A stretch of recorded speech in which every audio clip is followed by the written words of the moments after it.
बेटे आज मैं आप लोगों के लिए फोर्थ लेक्चर ऑफ ग्रेविटेशन लेके आई हूँ। आज के लेक्चर में हम पढ़ेंगे variation of g due to rotation of earth. इससे पहला जो लेक्चर दिया मैंने उसमें मैंने आप लोगों को सिखाया variation of g due to altitude यानी हाइट के कारण एंड ड्यू टू डेप्थ के कारण। हम लोगों ने पढ़ा कि हाइट पे जाने पे भी ग्रेविटी कम होती है एंड डेप्थ पे जाने पे भी ग्रेविटी कम होती है, मतलब दोनों केसेस में डिक्रीज कर रही थी वैल्यू। आज के लेक्चर में आप देखोगे ग्रेविटेशन की वैल्यू में variation of g in the value of g due to rotation of earth वहां पे भी डिक्रीज होने वाली है। कहने के मतलब जितने भी केसेस हमने करे सब में ग्रेविटी की वैल्यू यानी एक्सेलरेशन ड्यू टू ग्रेविटी की वैल्यू जो जी की वैल्यू है वो डिक्रीज होने वाली है। ओके बेटे, हमारी earth has the two type of motions, one is rotation and one is revolution. ये जो टू टाइप्स ऑफ रोटेशंस है ना बेटे वो कंफ्यूजन क्रिएट करती रहती है स्टूडेंट्स को, वो क्लियर कर दूं मैं आज। वो देखो जरा क्या होता है, रोटेशन एंड रेवोल्यूशन का मतलब समझो पहले। रोटेशन एंड रेवोल्यूशन, ठीक है जी। इस एक्सप्रेशन की बात करेंगे, ये सारा एक्सप्रेशन मैंने करवाना ऑल ऑफ फर्स्ट। रोटेशन और रेवोल्यूशन का फर्क समझो। रोटेशन क्या होता है, spinning of earth due to about its own axis, about its own axis. ये क्लियर होना चाहिए, जैसे लट्टू होता है ना बेटे। ये जो थोड़ा पिक्चर से क्लियर करने की कोशिश करती हूं मैं कि रोटेशन ऑफ अर्थ क्या होता है, अर्थ अपनी एक्सिस के अबाउट, अर्थ के सेंटर में से जो एक्सिस निकल रही है उसके अबाउट जो रोटेशन होती है, स्पिन होती है, that is called the rotation. And spinning of earth about its own axis is rotation. And यहां पे the movement of earth about या अराउंड आएगा, अराउंड द सन सेंटर पे and earth revolving around the sun. This type of motion is called the revolution. और उससे भी बड़ी बात क्या पता होना चाहिए, रोटेशन का जो टाइम पीरियड है दैट इज 24 आवर्स, मतलब एक रोटेशन को कंप्लीट करने के लिए टाइम जितना लग रहा है that is 24 hours. And revolution का जो टाइम पीरियड है दैट इज 365 डेज यानी 1 ईयर। तो ये पता होना चाहिए। और इसके बारे में क्या है, रोटेशन से डे एंड नाइट बनता है due to the spinning motion जो होती है अर्थ की, यानी रोटेशन के कारण डे एंड नाइट्स बनते हैं एंड रेवोल्यूशन के कारण सीजन्स बनते हैं। ये नोट करो बेटे, नोट करो। और आज के लेक्चर में देखो मेरा क्वेश्चन लिखा हुआ है, derive an expression for the value of g at latitude. What do you mean by the latitude? Latitude का मतलब समझाती हूँ। अर्थ के सरफेस के ऊपर कहीं पे कोई पी पॉइंट है या मास m रख देते हैं तो उसका लैटिट्यूड क्या होता है वो बताऊंगी मैं आपको। और बताऊंगी जैसे एक दिमाग में आप लोगों के क्वेश्चन डालती हूँ कि अगर अर्थ स्फेरिकल शेप की है, अर्थ स्फेरिकल शेप की है तो बेटे ये जो अर्थ के ऊपर पानी है वो नीचे क्यों नहीं गिर जाता, हम लोग क्यों नहीं गिर जाते? अगर रोटेट कर रही है या स्पिन कर रही है तो हम लोग दूर क्यों नहीं गिर जाते? एक होता है ना वो मैरी गो राउंड झूला होता है, या फिर बेटे जैसे वो राइड लेते हैं ना हम, घोड़े, छोटे छोटे बच्चे होते हैं स्ट्रिंग के साथ बांधा हुआ घोड़े के ऊपर बैठते हैं, तो जब वो रोटेट करता है तो सारी की सारी स्ट्रिंग साइड्स पे जाती हैं तो बाहर को निकलती हैं। वो ऐसा क्यों है, वो सब बातें आज के लेक्चर में डिस्कस करेंगे। ऑल ऑफ फर्स्ट आपको मैं लैटिट्यूड का मतलब समझाऊं, what do you mean by the latitude, ये नोट करो। लैटिट्यूड का मतलब समझाती हूं मैं आपको। ओके बेटे, लैटिट्यूड का मतलब समझने के लिए पहले एक चीज मैं क्लियर करूं। हमारी जो अर्थ है हम कंसिडर करते हैं, consider earth to be a sphere, otherwise वो एलिप्टिकल शेप की है। ये एलिप्टिकल शेप में शो करने जा रही हूँ, कुछ ज्यादा शो करा हुआ है सो दैट कि आपको क्लियर हो जाए। इतना बल्जिंग फ्लैटन नहीं है, वैसे इतना फर्क नहीं है, थोड़ा सा ही फर्क है, लेकिन फिर भी आपको रेडियस का डिफरेंस साफ क्लियर दिखे इसलिए मैंने थोड़ा ज्यादा बना दिया।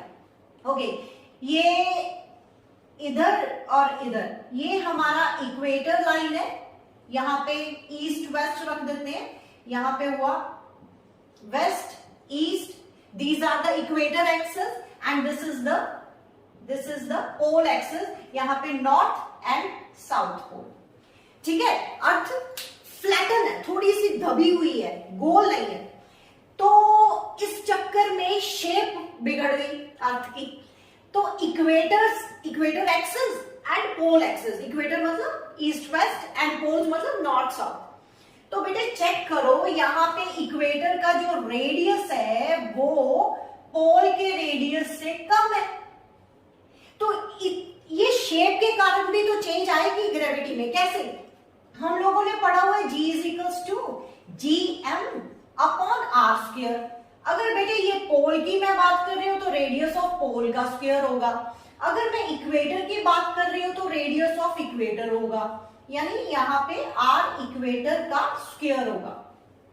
ठीक है बेटे, अभी ध्यान से देखो, यहां पे the value of G has the inversely relation with the radius, और यहां पे रेडियस किसका कम है? पोल का।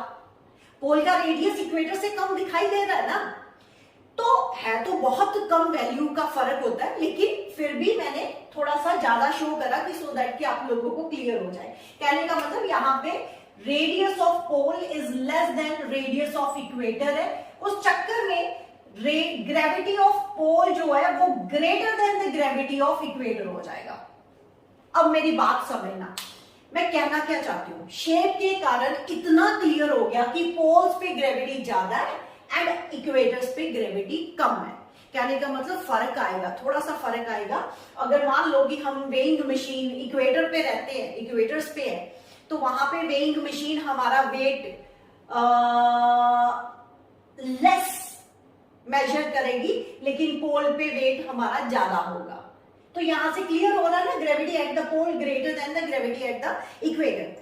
तो ये यहां से क्लियर हो गया था शेप से, लेकिन कितना कम और कितनी एक्यूरेट वैल्यू, वो हम आज के एक्सप्रेशन में, आज के आर्टिकल में मैं करवाने जा रही हूं। मतलब वेरिएशन हम किसकी कर रहे हैं? जी की, ड्यू टू रोटेशन। अब इसमें जो वैल्यूज आई थी ये चेंज की, और जो रोटेशन के कारण वैल्यू आई उसमें थोड़ा सा फर्क था। एक्यूरेट वैल्यू हम रोटेशन से ही पता लगा सके, ये शेप से नहीं पता चल सका था। एक्सपेरिमेंटल वैल्यू और ऑब्जर्व्ड वैल्यू में थोड़ा सा फर्क है। तो कहने का मतलब अगर हमने एक्यूरेट वैल्यू लेके आनी है, एक्सपेरिमेंटल वैल्यू लेके आनी है, तो हमें रोटेशन को स्टडी करना पड़ेगा। तो वो एक्सप्रेशन करते हैं। मैंने बोला ना अभी कि मैंने रोटेशन का जो आर्टिकल करवाना है उसके लिए मुझे आपको बताना पड़ेगा what do you mean by the latitude. Latitude की बकायदा एक डेफिनेशन है जो मैंने एक्सप्लेन करने जा रही हूं। ओके, अब हम फिर क्या करेंगे? Consider earth to be sphere. तो ये हर बार हम consider earth to be sphere, ये मैंने बड़ी सी अर्थ बना दी, ये स्फेरिकल शेप की अर्थ बना दी। ठीक है जी, ओके, ये सेंटर और ये हुई आपकी pole axis and this is the equator axis. अब लैटिट्यूड का मतलब समझना अच्छे से। ये बेटे पोल एक्सिस हुई, ये नॉर्थ रख दो, इसको साउथ रख देते हैं, ये वेस्ट रख दिया, ये ईस्ट रख दिया। ठीक है, अब मैं यहां पे एक इक्वेटर प्लेन बनाने जा रही हूं, the plane which cut the sphere horizontally. तो ये वाला मेरा प्लेन इक्वेटोरियल प्लेन हुआ, this is equatorial plane, this is equatorial plane, right.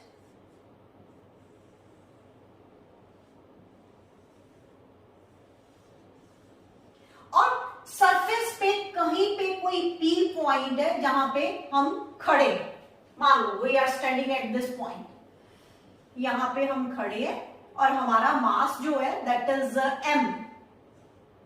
तो मुझे इस पी पॉइंट पे लैटिट्यूड फाइंड आउट करना है। तो लैटिट्यूड है क्या?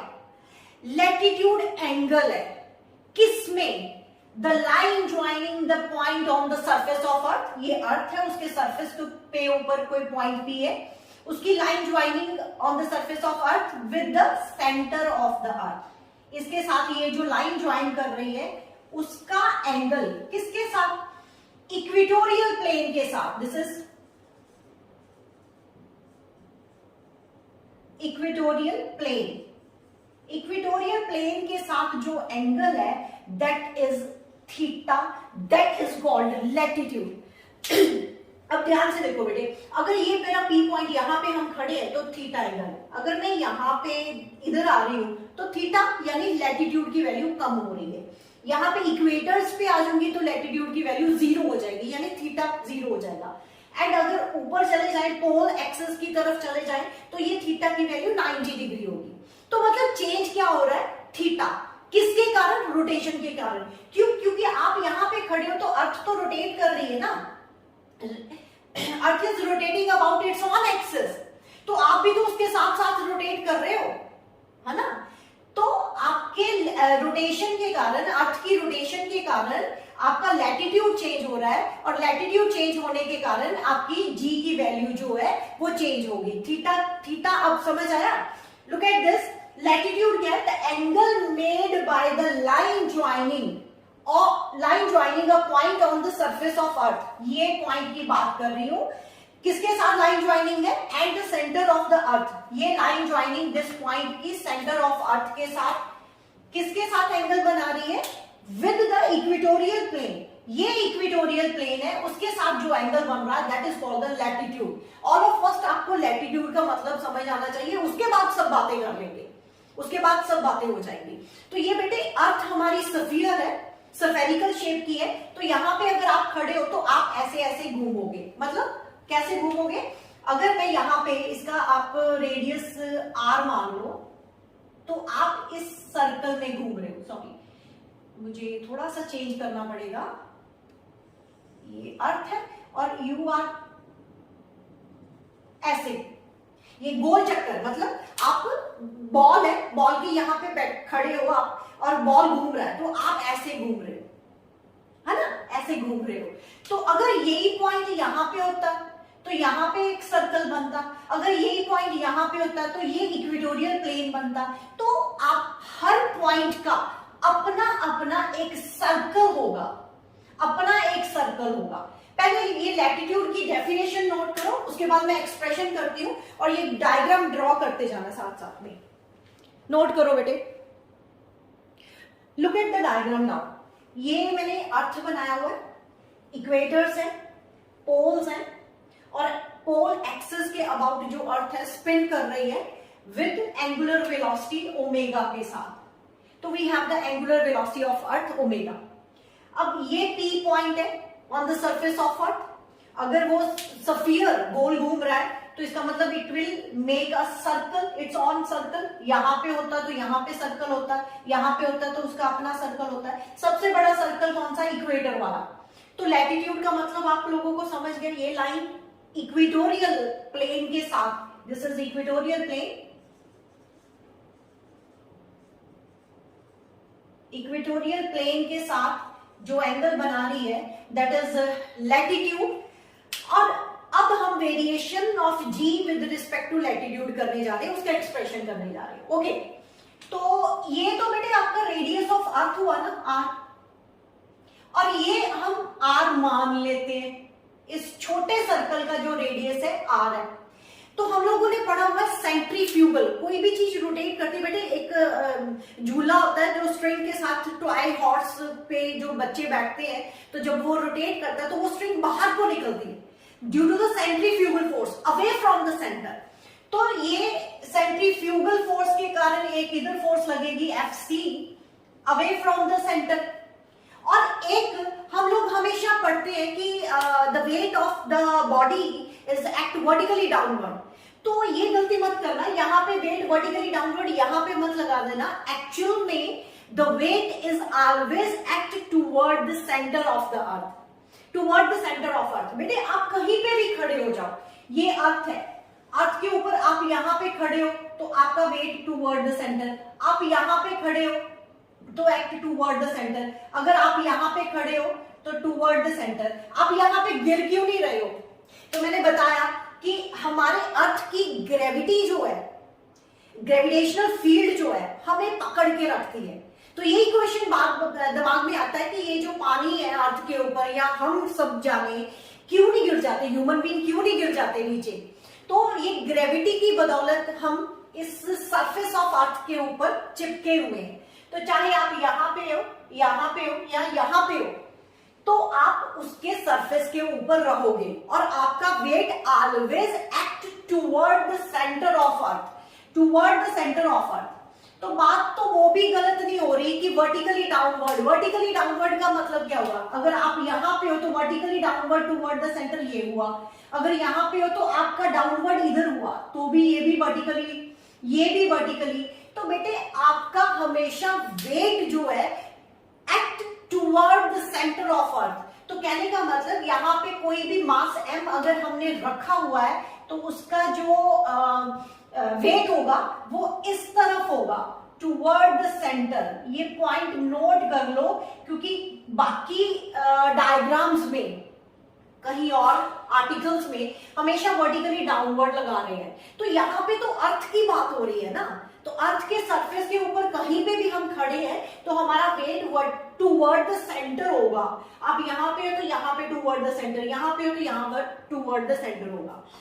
तो अब हमारे पास टू टाइप्स ऑफ फोर्सेस हैं, एक वेट जो टुवर्ड द सेंटर है, एक सेंट्रीफ्यूगल फोर्स जो अवे फ्रॉम दिस सर्कल के सेंटर से अवे है। तो ये सर्कल जो है, ये स्मॉल सर्कल जो है, ये m मास ने बनाया, m मास ने बनाया। अब ध्यान से देखो जरा, मुझे दो फोर्सेस मिल गई जो m मास पे लगी हुई है, स्मॉल m मास पे, ठीक है। We have the two forces. पहले ये मैं बता दूं कि एंगुलर वेलोसिटी हमारी ओमेगा है। Let v be the linear velocity, linear velocity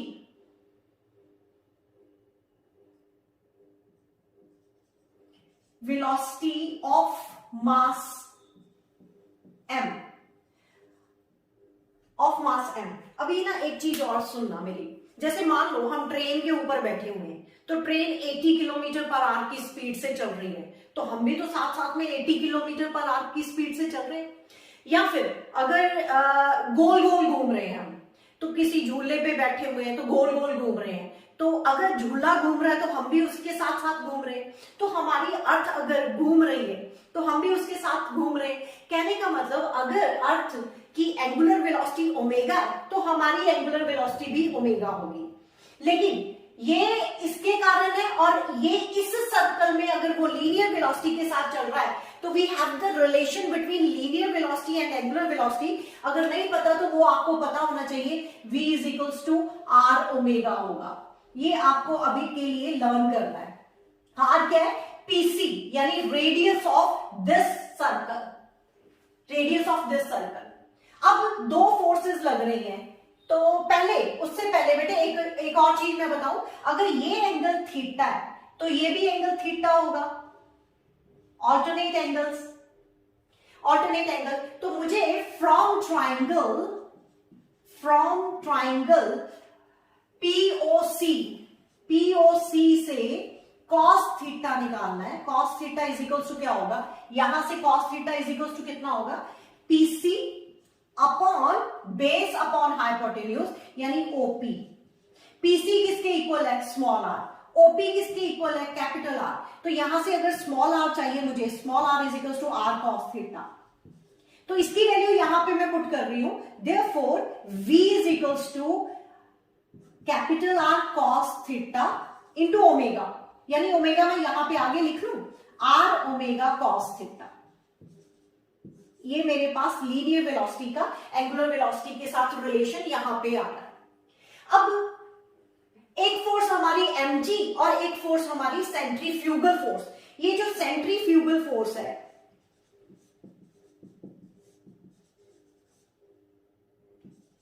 centrifugal force जो है, that Fc is equals to, वो होगा mv square upon r, mv square upon r। तो v की वैल्यू हम ये पुट कर सकते हैं, तो वो आ जाएगा m r square omega square cos square theta upon small r। Small r की वैल्यू हमारे पास ये भी है, तो उसकी क्यों ना यहाँ पे पुट कर दें आर कॉस थीटा। एक कॉस थीटा कट गया, एक आर कट गया। We have F C is equals to m r omega square cos theta. ये मेरे पास एक सेंट्रीफ्यूगल फोर्स का एक्सप्रेशन आ गया। ठीक है, अब मैं आप लोगों को बताऊंगी ये दो फोर्सेस mg और सेंट्रीफ्यूगल फोर्स, इसका जो रिजल्टेंट होगा वो एक्चुअली में ग्रेविटेशनल की डायरेक्शन होगी। मतलब कहने का मतलब ये तो ग्रेविटी ऑन द सरफेस है ना, तो रोटेशन से क्या फर्क पड़ने वाला है? रोटेशन से बेटे इस फोर्स में इसका जो टूवर्ड द सेंटर लग रहा था वेट, एक तो वो चेंज होने वाला है, अब टूवर्ड द सेंटर नहीं होगा। उस रोटेशन के कारण फर्क पड़ रहा है, तो वो मैंने फोर्स कुछ इधर लगा देनी, मतलब इन दो फोर्सेस का जो रिजल्टेंट आएगा उस तरफ हमारा फाइनल रिजल्ट आएगा। नोट करो इसको, नोट करो बेटे इसको। अब रिजल्टेंट ऑफ टू फोर्सेस, एक फोर्स लगी हुई है इस तरफ Fc, that is centrifugal force जो हमने इसके इक्वल निकाला। एक फोर्स लग रही है mg इस तरफ, mg वो टूवर्ड द सेंटर ऑफ अर्थ था। अब बेटे एक चीज याद रखना, मैं ये प्रूफ भी कर दूंगी, बता दूंगी, ये जो रोटेशन के कारण सेंट्रीफ्यूगल फोर्स लग रही है ना वो बहुत स्मॉल है, और ये जो वेट टूवर्ड द सेंटर लग रहा है ना वो बहुत ज्यादा वैल्यू है उसकी। तो इनका रिजल्टेंट मोस्टली हम बनाते तो इस तरफ है रिजल्टेंट इन दो फोर्सेस का, लेकिन इसकी तरफ रिजल्टेंट आएगा, जिसकी वैल्यू ज्यादा है ना उसकी तरफ रिजल्टेंट आएगा। कहने का मतलब रिजल्टेंट कुछ इस तरफ आएगा, रिजल्टेंट फोर्स जो है ना वो कुछ इस तरफ आएगी। कहने का मतलब ये जो अगर मैं ड्रॉ करूं तो इनका रिजल्टेंट कुछ यहां पे आने वाला है, तो यहां पे आपका mg डैश आ जाएगा, मतलब किसी थीटा लैटिट्यूड पे जो ग्रेविटी की वैल्यू है वो निकलने जा रही है, मतलब Fc और mg की जो रिजल्टेंट फोर्स है वो mg डैश होगी, वो इस लाइन के अलोंग होगी।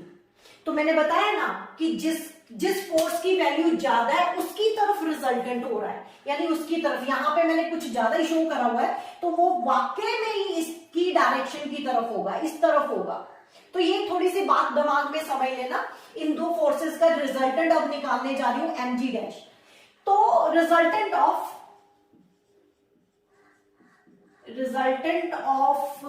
Fc यानी centrifugal force and mg is given by, तो वो आपका F लिख लो जो कि mg डैश के इक्वल होगा, जो कि किसके इक्वल होगा, अंडर रूट ऑफ mg का स्क्वायर प्लस इसका स्क्वायर यानी fc का स्क्वायर यानी इसका स्क्वायर करो पहले, ये अब मैथमेटिकल स्टेप रह गए बेटे, इसका स्क्वायर प्लस यहीं पे लिख देती हूं प्लस 2 टाइम्स mg इंटू ये इसकी वैल्यू सारी की सारी m r omega square cos theta into angle between them, ये वाली फोर्स और ये वाली फोर्स में angle.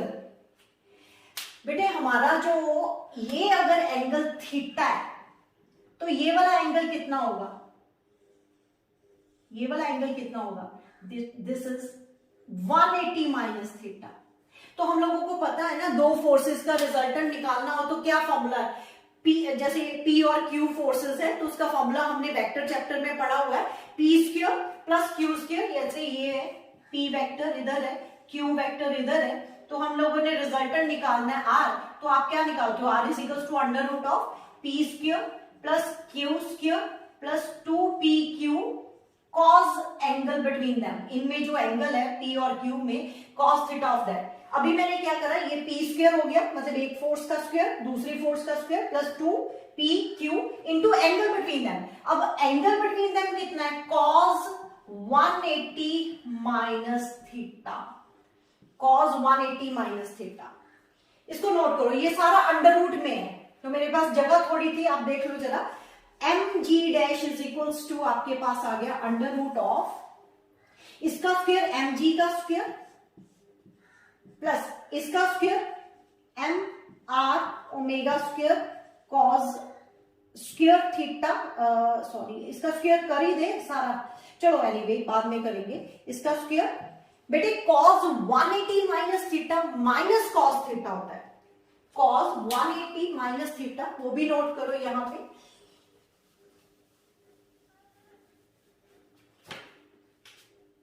cos 180 minus theta is equal to minus of cos theta.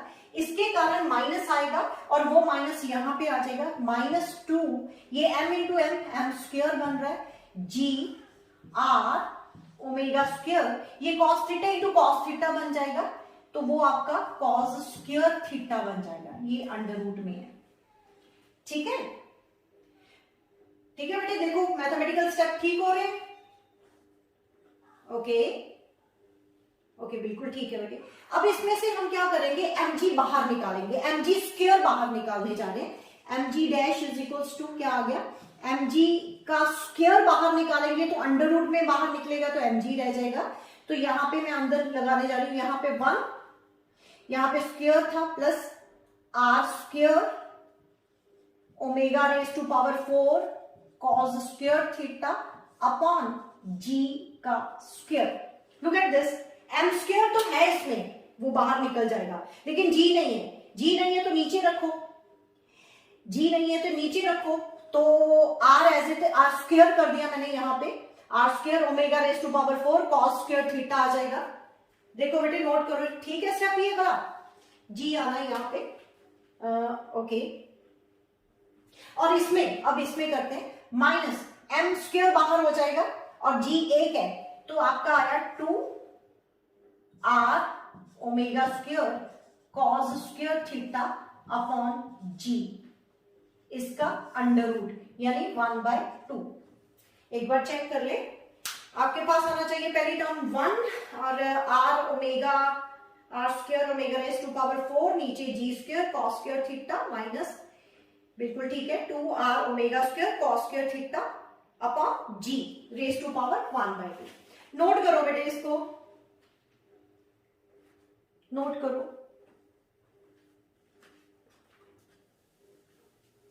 अब मुझे थोड़ा सा एक्सप्रेशन को इजी बनाना है, ये लास्ट वाला जो एक्सप्रेशन है उसको इजी बनाना है।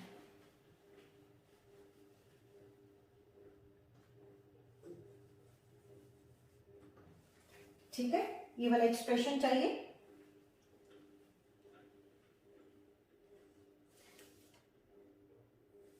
यहां से m और m कट जाएगा and we get the g dash,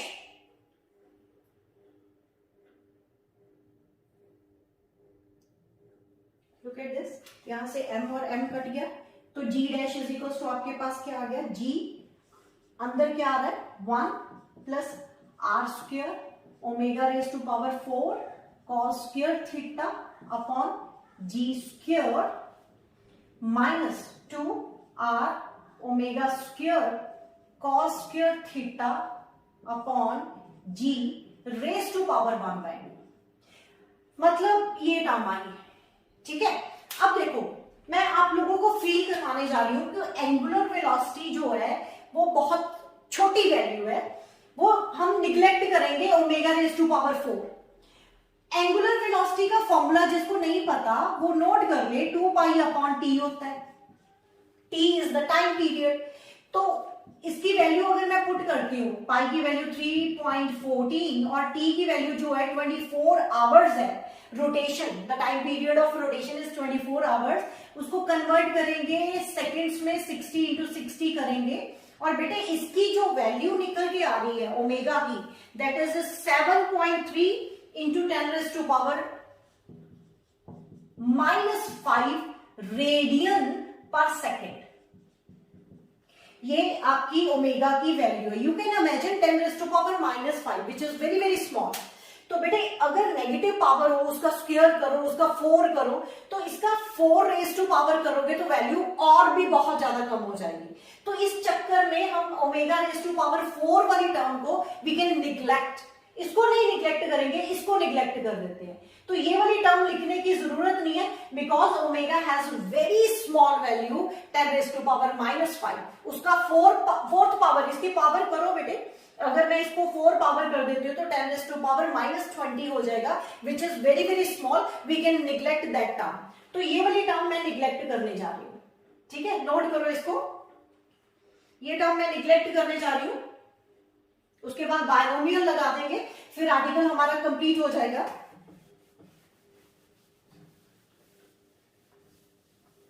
okay, neglect this term.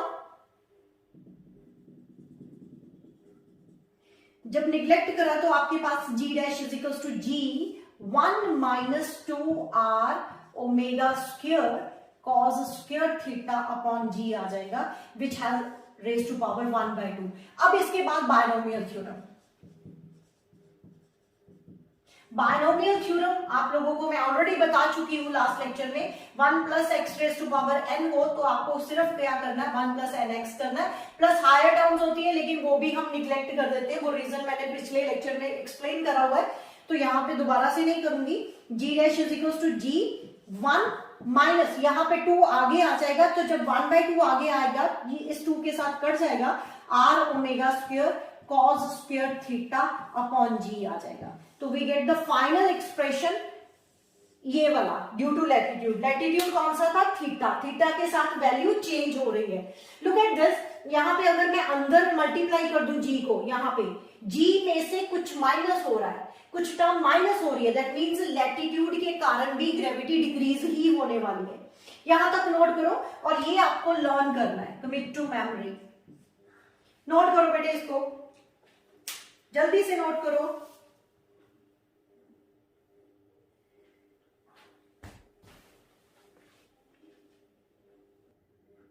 Okay बेटे, ये हमारा एक्सप्रेशन आया, लैटिट्यूड के कारण ग्रेविटी जो चेंज हो रही है, that is the expression.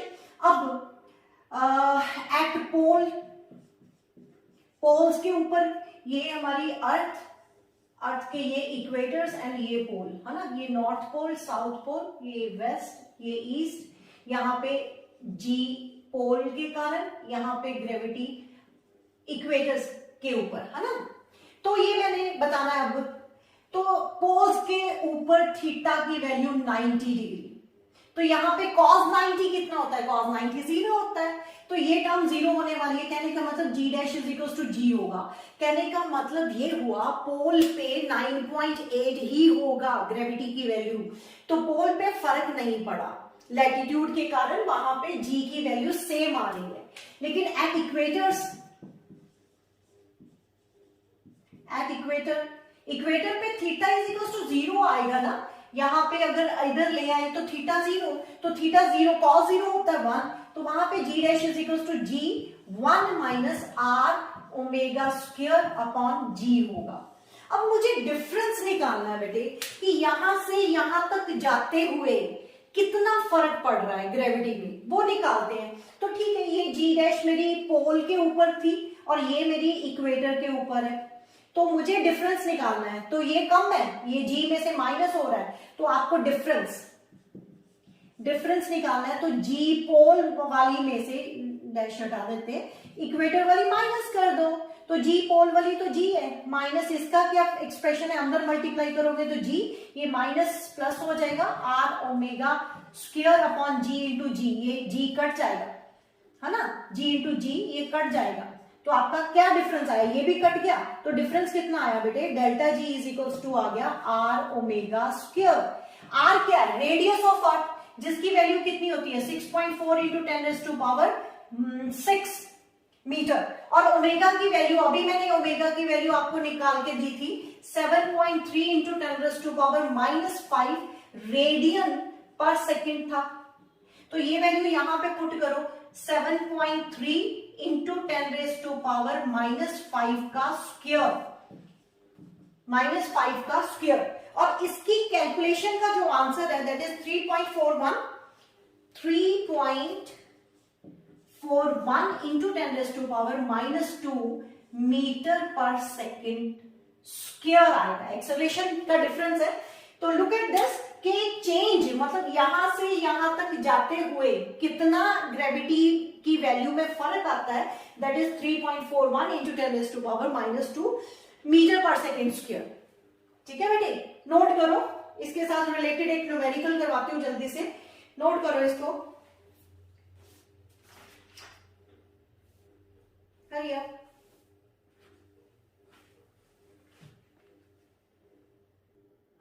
Okay बेटे, ये क्वेश्चन समझो। How much faster than it's present rate should the earth rotate about its axis so that the weight of the body on the equator may be zero। पहले question समझे। At present rotation का time period क्या है? 24 hours. तो वो कहता है कितना फास्ट वो रोटेट करे, मतलब एंगुलर वेलोसिटी कितनी हम बढ़ा दें कि इक्वेटर के ऊपर जो बंदा खड़ा है वो वेटलेस हो जाए, मतलब उसका वेट जीरो हो जाए। How it is possible? तो मतलब कहने का मतलब, अगर मैं पिक्चर बना के समझाने की कोशिश करूं, तो ये हमारी अर्थ और ये इक्वेटर है ना, ये वेस्ट, यहाँ पे ईस्ट की बात कर रहा है और ये इक्वेटोरियल प्लेन की बात कर रहा है। तो इस यहाँ पे बात कर रहा है, यहाँ पे बंदा खड़ा है, the person is standing on the equator, यहाँ पे खड़ा है। तो एक तो बेटे उसको सेंट्रीफ्यूगल फोर्स लगेगी, एफसी बाहर को, ध्यान से समझना।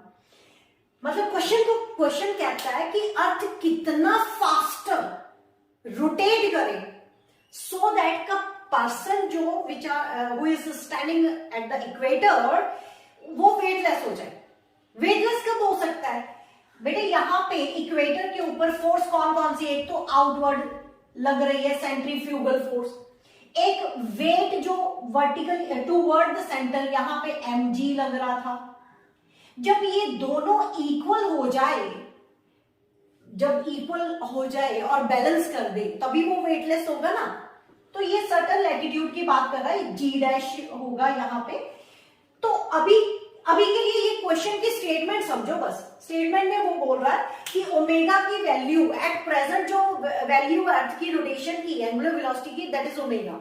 तो ओमेगा को हम कितना फास्ट कर दें, कितनी जोर जोर से घुमाए उसको, एंगुलर वेलोसिटी उसकी कितनी ज्यादा कर दे कि इक्वेटर पे जो पर्सन खड़ा वो वेटलेस हो जाए। देखो what will be the duration. उसके बाद हम ड्यूरेशन ऑफ डे भी बताएंगे, मतलब एक कंप्लीट रोटेशन का टाइम पीरियड भी बताएंगे। ये क्वेश्चन है। ओके, लैटिट्यूड वाला फॉर्मूला अभी हमने ये वाला निकाला। इक्वेटर की बात करेंगे तो थीटा तो जीरो है at equators, at equator theta is equals to zero. तो यहां पे cos जीरो पुट करेंगे तो g dash is equals to हमारा क्या निकलने वाला है? g1 minus R omega square upon g। अंदर मल्टीप्लाई कर दो g को, g dash is equals to g minus R omega square आने वाला है, ये वाला है ना। ठीक है बेटे, तो हम करते हैं इस बार, हम ये कंडीशन लगा देते हैं कि एंगुलर वेलोसिटी ओमेगा डैश हो गई या ओमेगा 1 हो गई, कुछ भी। Let when omega is equals to omega dash, तो the body या person कोई भी at equator becomes weightless, मतलब वहां पे उसका वेट नहीं है, जीरो वेट होगा। तो बेटे इस यहाँ पे वेटलेस, दैट इज, उसका मतलब तो ये हुआ ना mg dash is equals to zero. उसका मतलब क्या हुआ? g dash is equals to zero. तो मुझे एट यहाँ पे g dash is equals to g minus R omega dash, omega 1 कर देती हूँ, ओमेगा 1 का स्क्वायर। तो उस हिसाब से एट ओमेगा, जब when omega is equal to omega 1, मैंने मान लिया कि इक्वेटर पे उसका वेट जीरो हो गया। वेट जीरो हो गया मतलब mg dash is equal to zero हो गया, that means g dash is equal to zero हो गया। ये मैं जीरो पुट करने जा रही हूँ, फिर this implies that this is equal to zero. तो उसके हिसाब से g minus R omega 1 square is equal to zero. तो ओमेगा 1 अगर यहां से निकालना हो तो वो क्या निकलेगा? g अपॉन r का अंडर रूट। g की वैल्यू हमारे पास 9.8, r की वैल्यू 6400 किलोमीटर होता है, उसको कन्वर्ट करेंगे मतलब 6.4 into 10 raise to power positive 6। तो इसकी वैल्यू जो आपके पास आएगी उसका under root, omega 1 is equals to 9.8 divided by this much, and इसकी वैल्यू जो आ रही है बेटे वो 1.24 इंटू 10⁻³ आएगा, 1.24 इंटू 10⁻³ रेडियन पर सेकेंड आया, रेडियन पर सेकेंड। मैं फिर से एक बार जल्दी से एक्सप्लेन कर दूं, क्वेश्चन में बोल रहा है कि हमारी अर्थ कितनी फास्ट घूमे कि इक्वेटर पे जो बंदा खड़ा है वो वेटलेस हो जाए। तो हमें पता है कि इक्वेटर पे जो भी पर्सन खड़ा है यहाँ पे, उस पे दो फोर्सेस लगी हुई है। कौन कौन सी? एक तो सेंट्रीफ्यूगल फोर्स जो अवे फ्रॉम द सेंटर है, एक वेट जो टूवर्ड द सेंटर है। जब ये दोनों इक्वेट कर देंगी तो वो वेटलेस बोला ना, तो वेटलेस मतलब mg डैश 0 होने वाला है। तो mg डैश मैंने कंसिडर कर लिया कि मान लो ओमेगा, जब ओमेगा 1 है उस टाइम पे ग्रेविटी 0 हो जाती है, तो यहाँ पे g dash is equal to g minus r omega 1 square is equal to, मैंने g पुट कर दिया, तो यहां से ओमेगा 1 निकाल लिया जिसकी value 1.24 into 10⁻³ radian per second है। लेकिन अर्थ के एट प्रेजेंट 24 आवर्स लगते हैं ना, एट प्रेजेंट कितनी ओमेगा थी? तो एट प्रेजेंट जो है, ये नोट करो बेटे, मैं इरेज करने जा रही हूं थोड़ा सा ऊपर। एट प्रेजेंट की बात करें तो हमारे पास ओमेगा की वैल्यू जो है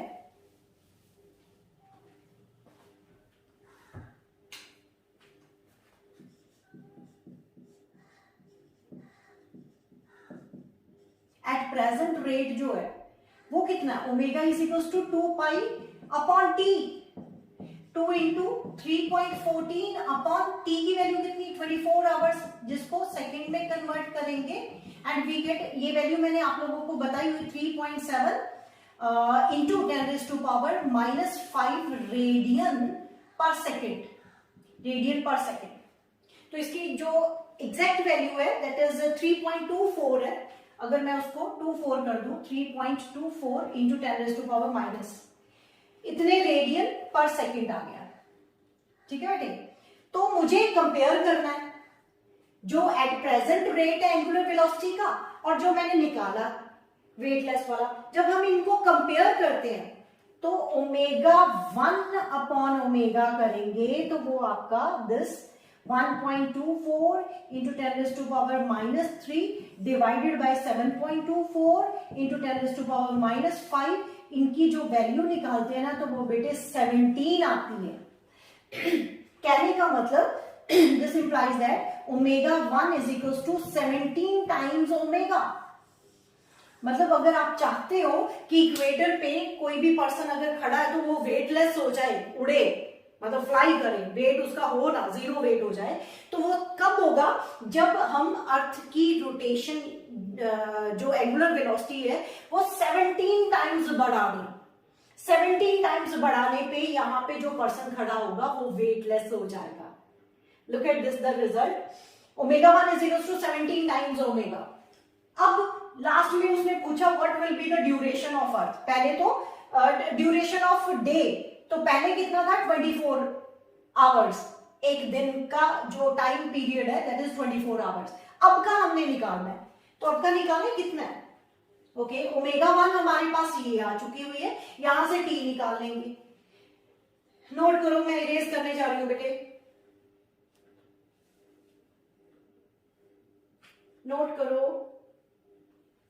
अगर ये 17 टाइम्स फास्टर घूम रही है अर्थ, तो इसका मतलब उसका टाइम जो लगेगा, पहले जो 24 आवर्स लग रहे थे, time taken to complete one rotation with angular velocity, with angular velocity omega 1 which is equals to 17 times omega is equals to, वो कितना हो जाएगा बेटे? ओमेगा था तो 24 लग रहा है, तो अब 17 टाइम्स डिवाइड कर दो, तो 24 डिवाइडेड बाय 17 आपका वैल्यू आ रही है 1.412 आवर्स। तो इसका मतलब एक दिन 1 घंटा और 4.2 मिनट्स का होगा। ठीक है, अगर हमारी अर्थ 17 टाइम्स फास्टर एंगुलर वेलोसिटी से घूमती है तो यहाँ पे पहली बात तो वेटलेस हो जाएगा, और हमारा दिन का जो टाइम है, एक दिन सिर्फ 1 घंटा और 412 मिनट्स का होगा। इंटरेस्टिंग क्वेश्चन था ये बेटे, ये क्वेश्चन आईआईटी में आया हुआ है, इसको अच्छे से कर लेना।